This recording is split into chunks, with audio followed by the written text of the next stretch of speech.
today we're going on a little journey. Our guide is a single, really fascinating mineral that's said to connect our waking thoughts with the incredible world of our dreams. We're going to dive into the story of Kyanite. So let's get started.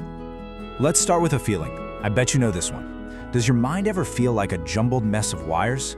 You know, that mental static that makes it just so hard to focus, or even just to be still for a minute? And hey, if that sounds familiar, you are definitely not alone.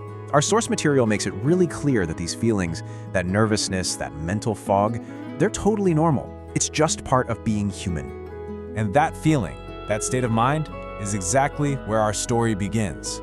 So, for our first chapter, let's talk about the restless mind.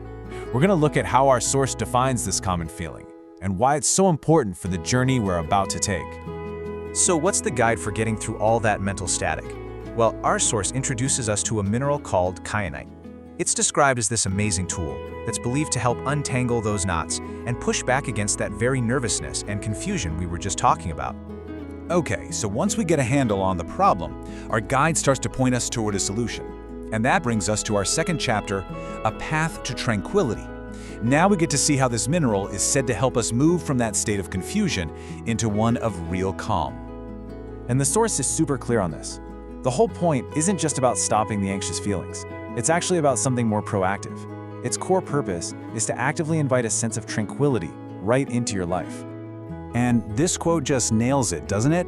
It helps the person to find inner peace. See, this suggests it's not just about things being quiet on the outside, but about finding this really deep, profound sense of calm on the inside. Now, once that calm is there, the story takes a really interesting turn. This brings us to chapter 3, the world of dreams. This is where Kyanite's influence is said to go way beyond our waking life. I just think this part is so fascinating. The idea here is that Kyanite's work isn't done when you fall asleep. Instead, it becomes kind of like a key, one that unlocks a much deeper connection to the incredible landscape of your own subconscious.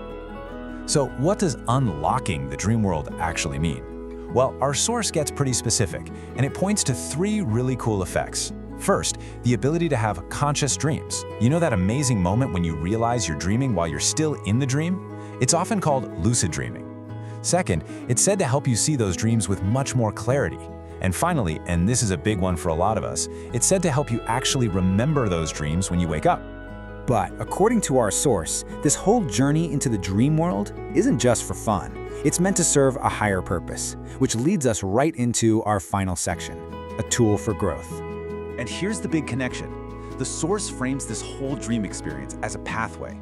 The clarity and the insights you get while you're asleep are meant to become a tool for your own spiritual development, helping you grow as a person when you're awake. Okay, so after exploring all of that, the what, the why, the next logical question is, how?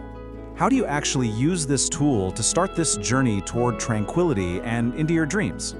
And what's great is that the instructions our source gives are incredibly simple. It's basically a little 2-step nightly ritual. First, you just place the kyanite under your pillow before you go to sleep. And second, you just let go. You allow the journey to begin. That's it. And that really brings our exploration to a close. By laying out this path, from a tangled mind all the way to an open subconscious, our source leaves us with one last, really thought-provoking question.